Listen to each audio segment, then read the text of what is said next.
So I was recording this video and I had some kind of glitch on the editing software. I don't know what happened. I had the whole thing done. It was hours of work, full narration. Sounded pretty good, if I don't mind saying so. But it's all garbled and messed up, and I can't use it. So I'm winging it. We're gonna do it over, and bear with me. Character on screen is level 40 at +5 Smithing Stone Reinforcement or +2 Somber. Why would I be at the Haligtree Loretta roadblock at level 40? Why would anyone want to do this? How did you even get here, you might be asking? Well, I've been playing this game a lot, this past year plus change it has been out.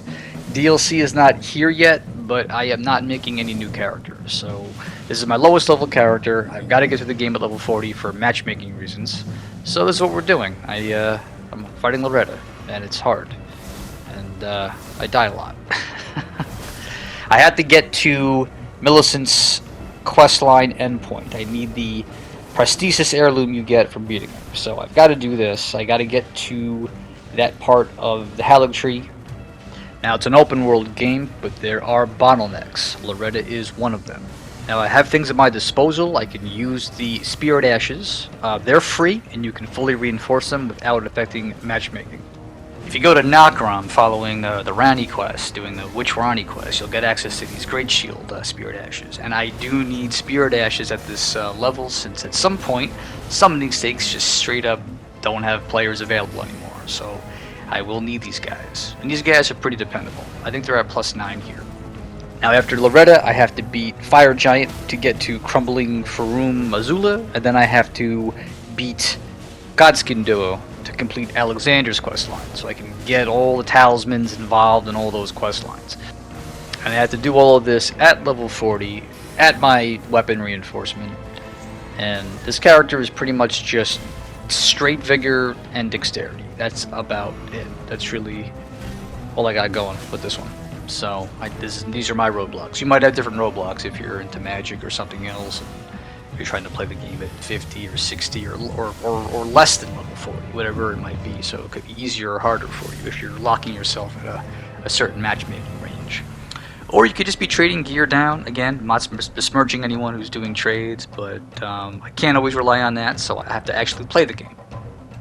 So here are the numbers. I'm wearing a couple of talismans to help me out here. Radagon Source Seal does, of course, hinder your damage absorption, but it also gives you +5 points in a few things, so your vigor will be higher. And at level 40, that matters. I may not be wearing that talisman at a higher level, but at 40, I will definitely wear it.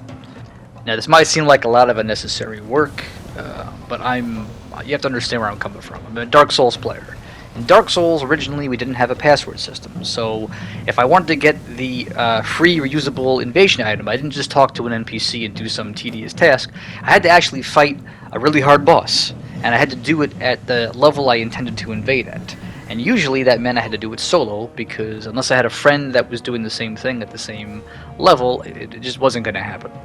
I'm slowing the screen down here for a sec so you can see my numbers. This is with both dexterity talismans now that I've completed Millicent, and brings my dexterity to 40. I have a physic with the dexterity tier thing, whatever it's called, which will bring my dexterity to 50 for 3 whole minutes. So that's a lot. That's a lot for level 40. Fire Giant is weak to slashing weapons. In the main game, this boss is a huge wall for most new players. This is where everything stops. It's the vigor check. It's the endurance check. Whatever you haven't been doing, and you've been coasting through the playthrough, and you've had your password buddy wreck everything for you, this is where everything sort of comes to a screeching halt if you just have been coasting. Okay, this is the coasting player check. Okay, so I need a slashing weapon because I need every little bit of help I can get to do it at level 40. I think originally, or what the intention is for this boss, is to be around level 100 with probably a maxed out weapon. At this point, you start finding the, I'm going to call them Titanite slabs, but in this game they're like the final reinforcement level up piece for the weapons, whatever they're, ancient, whatever they're called, dragon stuff. You'll have at least a couple of them available to you by the time you get here. So you could be a fully finished character by the time you are here. I am not these things. So I selected the Butchering Knife, which you get from Anastasia, the Tarnished Eater. It's kind of a recurring character trope from the Souls games. It's a woman who invades you, a feral woman who's implied to be a cannibal, and she usually has a great axe or a butcher weapon. And this is a very, very flexible weapon, and I highly recommend it. I slept on this thing for the better part of a year, and like a lot of players, I had the impression that it was a holy weapon in this game, since the one you get from her is automatically set to a sacred affinity. But you can remove that. You can put anything you want in this thing, and it's awesome. If you're a magic person, you can put cold or magic, you can put bleed, poison, lightning is on mine right here because I'm dexterity, and you can put whatever Ash of War you want on it. For me, I need the R2s. The R2s are stagger bait. I can knock this guy down, hit the eyeball in Phase 2. Phase 1, I had on lockdown. Phase 2, it's a little bit more squirrely for level 40. I don't think I took a hit in that first phase, if you were paying attention. And I summoned my my ashes, my spirit ashes here, but while they are good, they're not great on Fire Giant. I'm mainly just deploying them here to be fodder, to keep him occupied. And I'm trying to hemorrhage the boss with my kukris, but Fire Giant ain't have that. You can hemorrhage him. It is possible. You can do it, but I am unable to proc it in this fight. The real gem is Alexander. If you're coming to this fight and you're lower level because you're doing what I'm doing, I highly recommend, if you do nothing else, make sure Alexander is alive and he is summonable here. He's actually glitched right now. I don't know if you can tell, but he's just not next to me. I don't notice it for a second.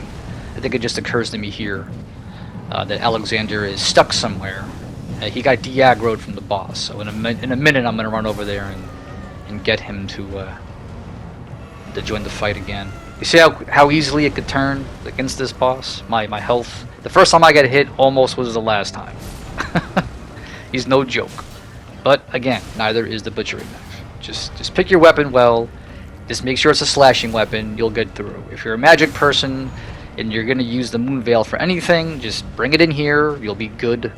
You might even hemorrhage him at some point with the Moon Veil. Just pick something. My army of Great Shield guys are already deceased. But yeah, you might also be curious why I picked this particular Great Rune. Obviously, if you're playing the game low level, you need the Great Runes more than ever. Most people will probably just pick Godric's, since it's technically probably the best one. But because it gives you 5 points in everything, so that's pretty much in everything. Jack of all trades build, at least to get through the game. But I'm not using it because I'm trying to wean myself off using that one. I do a lot of summons, whether I'm a cooperator or a hunter, and I do a lot of invasions as I casually play through the game. So while I was doing all this, I was also using my invader finger and my summoning posts for co-op. So I didn't want to get stuck relying on the Godric boost, because I was also a phantom a lot. And I didn't want to have to deprogram myself every time I get back to my game. So I just picked Morgoth's because it just gives you flat 25% health. But honestly, I need that more than anything else anyway. But there's a mental thing for me for playing the game this way. And because I simultaneously playing online while I'm doing this, I sort of get a very, very clear indication of when I'm playing with people who are not doing the game as honestly as me. Which, again, is fine. Nothing negative, nothing but love. Just, the game has these parameters in place. You can trade items. You can actually trade quite a lot in Elden Ring. I remember playing this game for, like, the first 6 months before I actually tried to drop an Ash of War, and then had a friend pick it up. I couldn't believe it. I couldn't believe that this game lets you drop Ashes of War, but it does. Short of spells, you can pretty much outfit a starting character pretty well if you want to be one of those people. It's fine if you do. Again, I have my preferences mainly because it gives me other options. And I've noticed that people who want to do one thing usually only have one answer, and I want to have multiple answers. So part of the reason why I like playing the game this way is because I have to get to certain goals. I have to get certain talismans, beat certain bosses. So to get there, to get to the weapon I want to use, or get the outfit I want to wear, or get the talisman I want to equip, or get the Ash of War I want to use, or get the spells I want to learn, I've got to get past the barriers. Okay, I've got to get past the roadblocks. So this character has a bunch of answers and counters to things.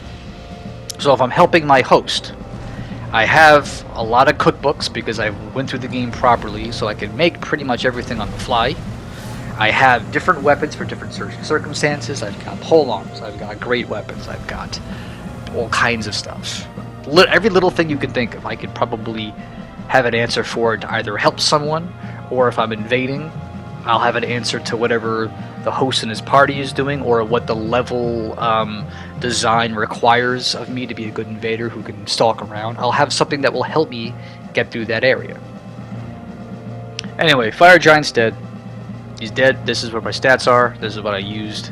I probably could have found a better defense talisman for that fight. I think I only had the second of the fire talismans. I don't actually know what the third one is, and I know there's a good elemental one. I think there's somewhere in the Hallig Tree, or maybe the Consecrated Snowfield, there's a better one that I could have used, but I didn't have it because I missed it. So I don't have everything, but it's good enough. But anyway, by the time I get to Godskin Duo, and I have Bernie, Knight Bernie here, to help me fight these guys. Bernie's a little bit unpredictable. He's a useful NPC, but you'll see that I'm using the Sleep Pot strategy on these guys, which is still chewing blue.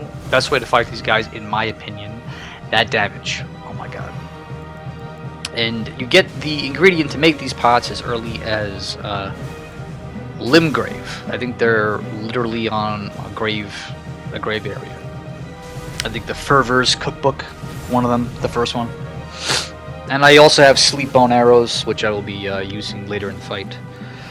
And I don't really have a primary weapon that will do any significant damage to these guys, so I'm just sticking to the same one I used on Fire Giant. This is a sloppier fight than the other two. I did it in 2 tries. I did that with Loretta and Fire Giant as well. 2 was a recurring theme.